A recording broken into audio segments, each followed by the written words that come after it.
हो सकता है अगले साल 200 क्वेश्चन ना रहे। मतलब ये हो सकता वाली बात कर रहे हैं ना, ये मैं सोच नहीं सर ने बोला था ऐसे ही होगा।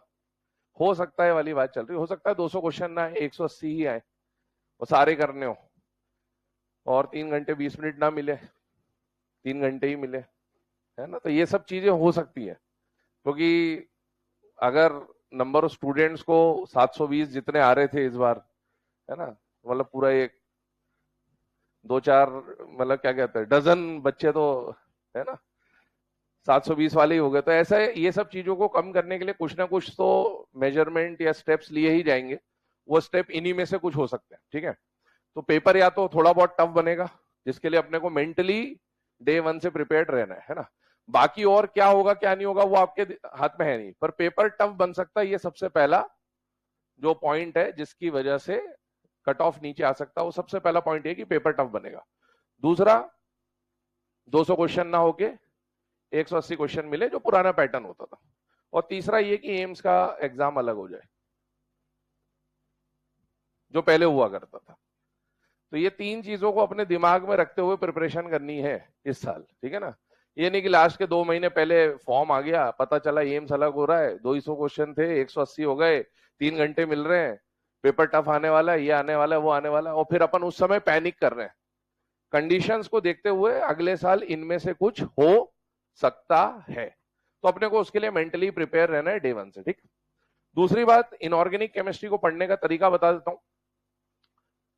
पढ़ने का ऐसा कोई तरीका नहीं, आधे से ज्यादा बच्चे, आधे से ज्यादा क्या मतलब, आज से कम 3-4 साल पहले तक, कोविड वोविड में जब लेक्चर वेक्चर रिकॉर्ड नहीं हुआ करते थे, उस समय तक ये माना जाता था, लोगों का ये मानना था, लोगों का, बच्चों का क्या, मास्टरों का भी मानना था कि भाई इनऑर्गेनिक रटने का सब्जेक्ट है, ठीक है।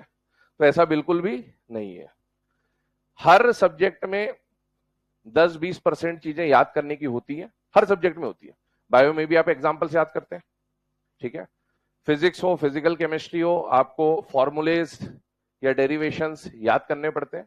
तो वैसे इनऑर्गेनिक में भी कुछ फैक्ट्स हैं जो आपको याद करने पड़ेंगे, उसका वेटेज मुश्किल से मुश्किल 10-15% इससे ज्यादा नहीं है। बाकी पूरा सब्जेक्ट समझने वाला है।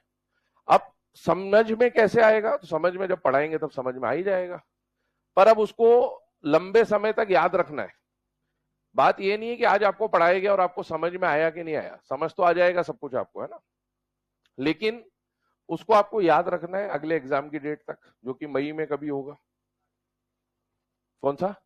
4 मई। बहुत बढ़िया, देखो कितने जागरूक है, बहुत बढ़िया, सही है, बिल्कुल याद होना चाहिए, पता होना चाहिए, बिल्कुल सही। तो अगला पेपर 4 मई को होने वाला है, ठीक है।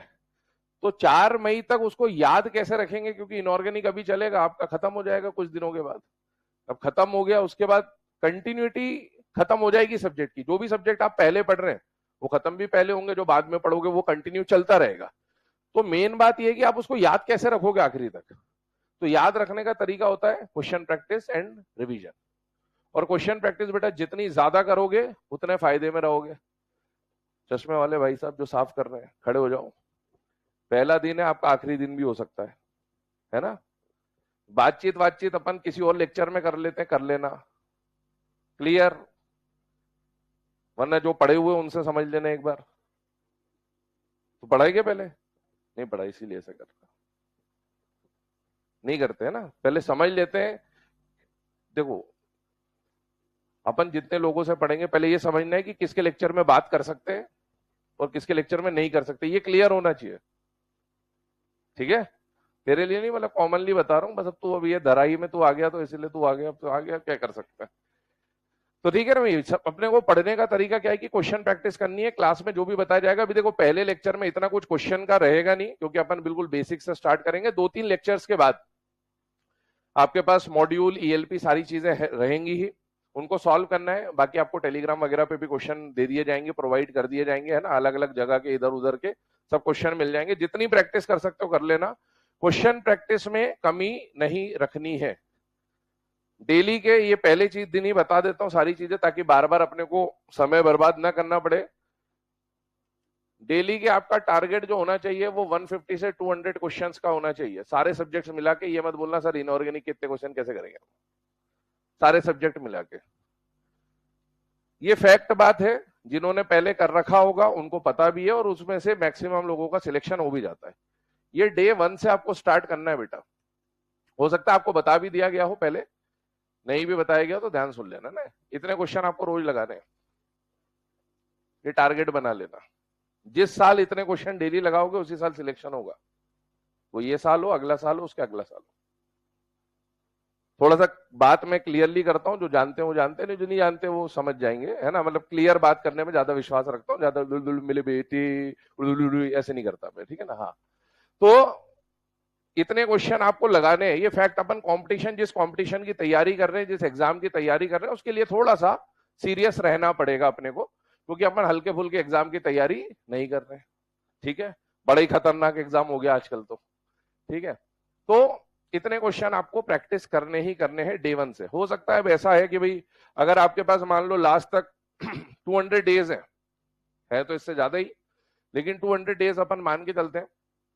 इतने दिन तक अगर आपने इतने क्वेश्चन प्रैक्टिस कर लिए, मुझे नहीं लगता आपको कोई सिलेक्ट होने से रोक सकता है, ठीक है। लेकिन ये क्वेश्चन प्रैक्टिस अपने को डे 1 से करनी है, 150 से 200 डिपेंडिंग ऑन योर कैपेसिटी। अभी शुरुआत में आप, हो सकता है कोई पहले से ही प्रैक्टिस करता आ रहा हो तो कर लेगा, जो नहीं करते आ रहे हैं वो शुरू में 50, 60, 70, 80 से चालू करें, बट विद इन 10 डेज आप इस पे आने की कोशिश करें। ये आपके लिए बहुत जरूरी बेटा।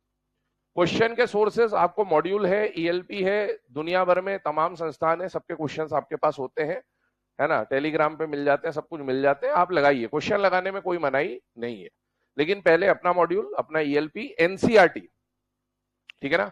एनसीईआरटी के क्वेश्चंस आपको लगाने ही है। और एनसीईआरटी की टेक्स्ट बुक के अलावा एनसीईआरटी एग्जाम्पलर, आई होप सबने नाम सुना होगा, है ना। तो ये आपको लगाने ही है, हर सब्जेक्ट के लगाने बेटा, इसमें कोई लापरवाही करनी नहीं है आपको। तो एनसीईआरटी के सॉल्व एग्जाम्पल्स जितने भी हैं, एनसीईआरटी के एक्सरसाइज के क्वेश्चन जो भी हैं, और एनसीईआरटी एग्जाम्पलर भी एक बुक आती है, ये आपको जरूर से सॉल्व करना है, क्योंकि आपको डायरेक्टली इस पे से क्वेश्चन नीट में देखने को हर साल मिलते ही हैं। 180 क्वेश्चन अगर आएंगे तो 180 में से 10, 20, 30 क्वेश्चन सारे सब्जेक्ट मिला के डायरेक्टली आ जाएंगे। और अगर आप सोचो 20-30 क्वेश्चन डायरेक्टली आपने जो सॉल्व कर रखे वो दिख जाते हैं एग्जाम में, तो टाइम बहुत बचता है। ये बहुत जरूरी बात है, ठीक है ना। चलिए चलिए अब हम स्टार्ट करते हैं इनऑर्गेनिक केमिस्ट्री को। अब इनऑर्गेनिक केमिस्ट्री में मैंने आपको वैसे तो बता दिया, प्रैक्टिस की बहुत ज्यादा जरूरत है। स्टार्ट हम लोग करेंगे बेसिक से, टॉपिक सिंपल है ना, सब्जेक्ट सिंपल है। सबसे पहले एक पॉइंट हमको समझना है, वो है क्वांटम नंबर्स। मतलब मैं पूरा क्वांटम नंबर्स यहां नहीं पढ़ा रहा हूं, बस एक बेसिक आइडिया दे रहा हूं। आई होप कितने बच्चे ऐसे हैं जिनको क्वांटम नंबर्स के बारे में थोड़ी बहुत जानकारी है, थोड़ी बहुत जानकारी है, बाकी वो कोई जानकारी नहीं क्वांटम नंबर क्या होता है। कितने लोग हैं जिसे क्वांटम नंबर के बारे में कुछ भी नहीं पता? ईमानदारी से, कोई घबराने की बात नहीं है, क्योंकि उस हिसाब से पढ़ाया जाएगा फिर, ठीक है। चलिए